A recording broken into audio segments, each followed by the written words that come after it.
Hey everybody, it's Jason Blaha here, and once again it is time for the Monday Q&As, so let's knock these out. First question. From a scientific standpoint, for the purposes of hypertrophy, is training to failure till you are red and blue in the face in any way advantageous? I always found that stopping 1, sometimes 2 reps before failure and substituting with a much higher volume and high frequency during the week is better. That really varies a lot. It does depend to some extent on genetics. Now, it also depends on rep ranges and things. From a perspective of metabolic fatigue, if you're doing fairly high reps, yes, there absolutely does seem to be an advantage to going to failure, but not till you're just extending stuff out in red and blue in the face. Muscle failure means while maintaining your form, you go to do one more rep and you can't. That's what failure means. It doesn't have to include extending a set way above and beyond. It just means that you can't complete another rep with proper form and technique. That's failure. There does seem to be an advantage to that metabolically. However, what you're doing is also just as viable.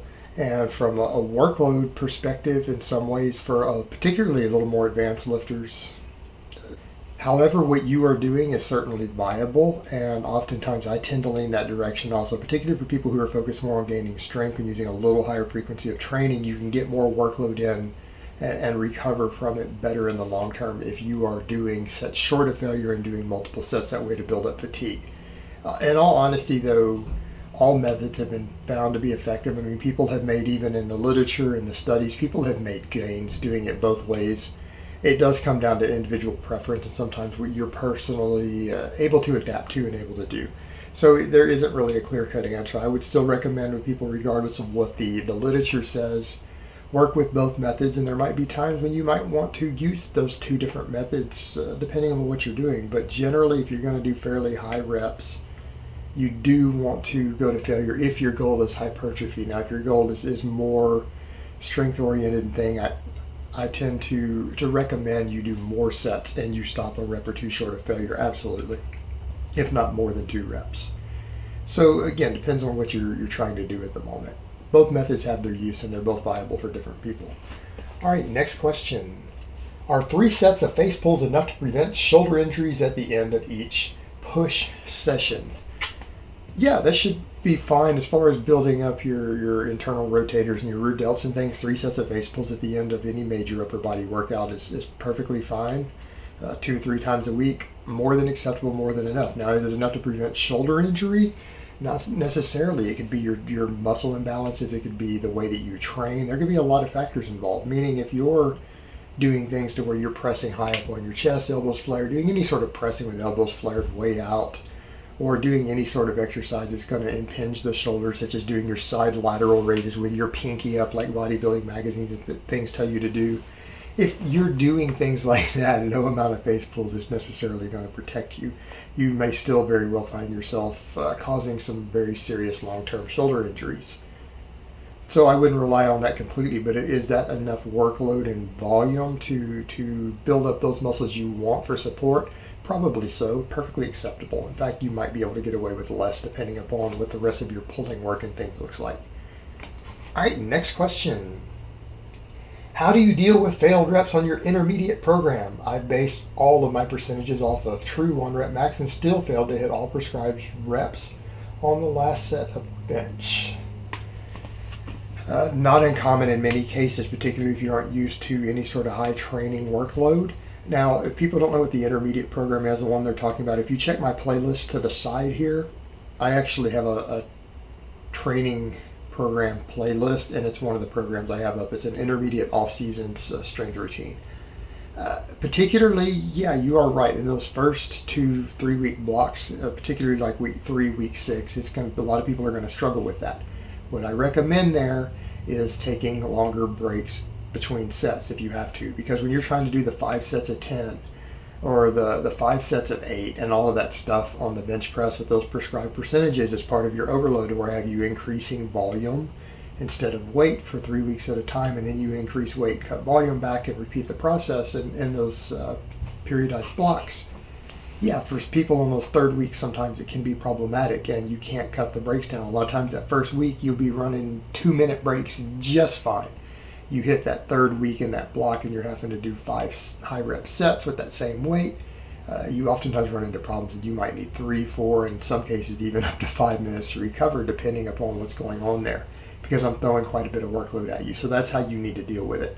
You need to space those out and make sure that you are recovered enough to complete each set. And there's not much else you can do. Otherwise, you're going to be at a high risk of hitting failure on those if you pick the weights correctly and you do not have a high work capacity built up yet, which hopefully as an intermediate you do, but even then you still might run into trouble if you run the breaks down too short. Pick you doing 5 high rep sets on a big compound movement. All right, next question. 85 kilo intermediate with maintenance level of 2,000 calories. Could it be a sign of some other issues? Fat loss is really difficult. Note that I have been tracking calories very rigorously, not with apps like MyFitnessPal, who are pretty inaccurate to me. Well, you shouldn't need apps at all. Just a calculator in your head should let you track macros and calories easy enough. That's not a problem. But if you want to use apps, that's fine. But use the labels on your foods, not necessarily the online apps, because they may not be a perfect match for which the label has.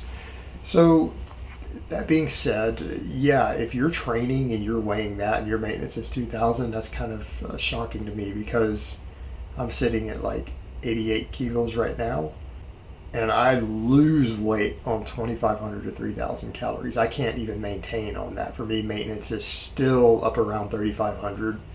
So yeah, that is pretty low. So the first thing I would do is go get some blood work done, get your thyroid checked. That would be high on my list. And just get a full fasting blood glucose and a full hormone panel checked and see what's going on. You could have some serious thyroid issues going on there. And if that is the case, you might want to talk to your doctor about that and see what they can recommend. They might recommend a prescription or something for you to help resolve that.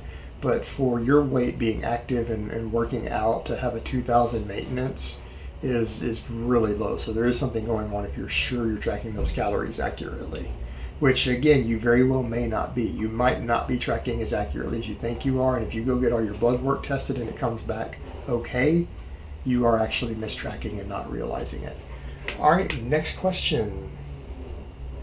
How do you feel about Michele Obama and these healthy school lunches, but yet they are still served chicken nuggets and etc.? She doesn't even have a nutrition or health degree to know what the kids should be eating. Yeah, that's a bit of a problem. I appreciate the initiative that the First Lady has taken in actually trying to promote healthy lunches at school, but at some point she needs to step back and let advisors and people with the appropriate information sort this sort of thing out. Really, this sort of thing needs to be left to registered dietitians to make these sort of decisions, not a politician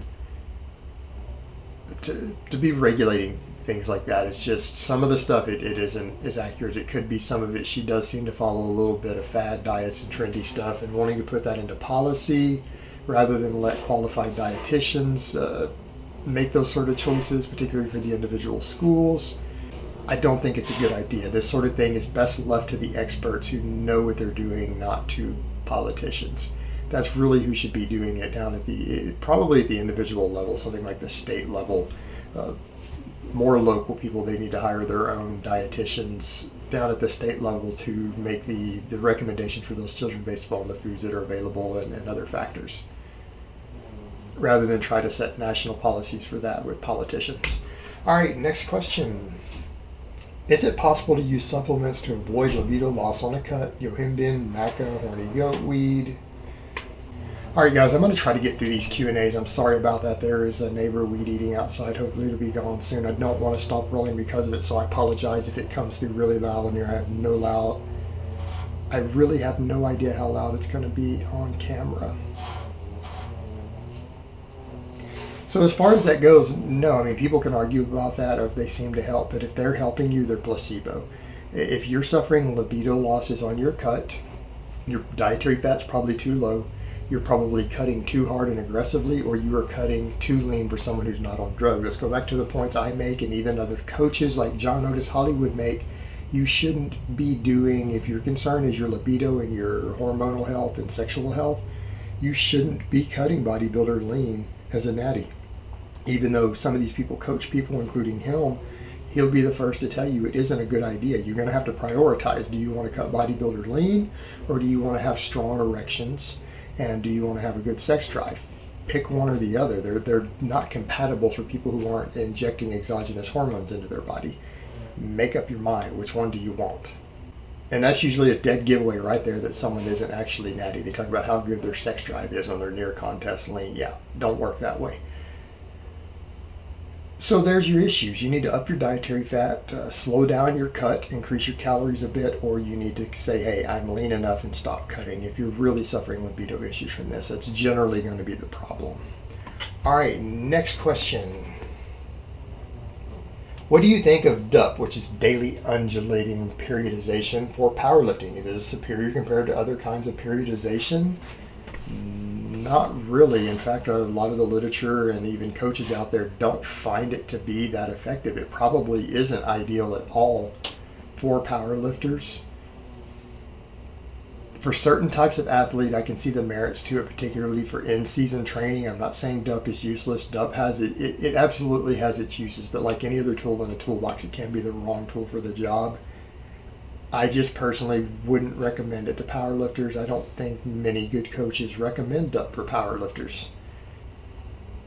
However, a lot of athletes, bodybuilders for example, can oftentimes do really well on DUP at certain phases of the year. Certain athletes can do well with it near season or in season, and then they'll go back to some sort of linear periodization in the off season. So it has its uses. It's just for powerlifting. It probably isn't your best choice. And I've not seen much data that would suggest that it's a particularly good choice for that. Now people say, well, there's this one guy who says it, but that's your thing. There will be one or two experts who say it who are going against the grain, and they're kind of the exception. They're not what everyone else is saying, and just because they find one study showing something somewhere doesn't mean that you don't have 15 showing something different that are all in agreement with each other. There's always different variables and things going on, or even individual genetics of your specific test subject. You just get an odd one every now and then. You don't ever go off a single study. The overall consensus, as far as I know, is that it probably isn't that fantastic for strength athletes like powerlifters or Olympic lifters. All right, next question, and last question in part one. Hi, Jason. What is your stance on depression? I believe you stated you experienced it when you were bedridden. Can you elaborate on it and how you lifted and came out of the other side? And then he later noted by lifted, he means myself up, not my training. All right, but actually lifting again did help, because part of my depression was related to me stopping training because my doctors had told me to, and I hadn't trained for 3 years under doctor's orders, and that didn't help me at all. So yeah, I was going through a lot. I think people need to know, and I don't want to discuss all this in detail, but yeah, I have been diagnosed with PTSD quite a few years before that. I actually suffered from PTSD. So I had that to contend with, and I had a lot of events go down all at the same time. My mother died, who I was extremely close to. I was definitely a mama's boy. Mother died. Within the same year, my grandfather died, who was my primary mentor and male role model. They both died on me in 1 year. My marriage was falling apart, and I got really sick. I got really, really sick. My veneers got bad. I became medically disabled, with all the people that I cared about the most dead, marriage falling apart, financial issues as a result of that, had to sell my cars, ended up separating from my wife, had gotten really sick, and yeah, I became extremely depressed. My PTSD came back even worse, and eventually I just had to pull myself out of it. And so people say, well, you can't tell people with depression out. Well, someone who suffered from extreme depression, I can tell you that you can pull yourself out of it enough to go get help. You might not be able to help yourself completely, but you can pull yourself out of that spot enough to reach out and ask for help and to talk to a therapist or a counselor. You can do that much at least. Even if you can't do anything else with it, you can't fully help yourself and you need professional help, that's what you can do. You can reach out to someone else and try to get that help and build it from there. And it is a matter of just digging in deep enough and making a choice of, are you going to just roll over and die, or do you want help? And in my case, that's what I did. I went and started seeing a counselor for it. I managed to get into C1 and started seeing a counselor regularly who helped me with that. And I think that's really the best option. And it's just a matter of just your personal willpower combined with the willingness to actually get better when you're suffering from any sort of severe depression. And mine was induced by my life circumstances. I pretty much lost almost everything that mattered in my life within a short period of time. My income, my mother, my grandfather, my marriage, my ability to train, my ability to even physically function, everything gone. And so, yeah, that was very depressing. And that's what I had to do. I had to reach in, dig myself out of that hole enough to reach out and ask for help. All right, guys, well, that's really all I have to say on that today. I hope it's been informative, and I will talk to you guys next time in part 2.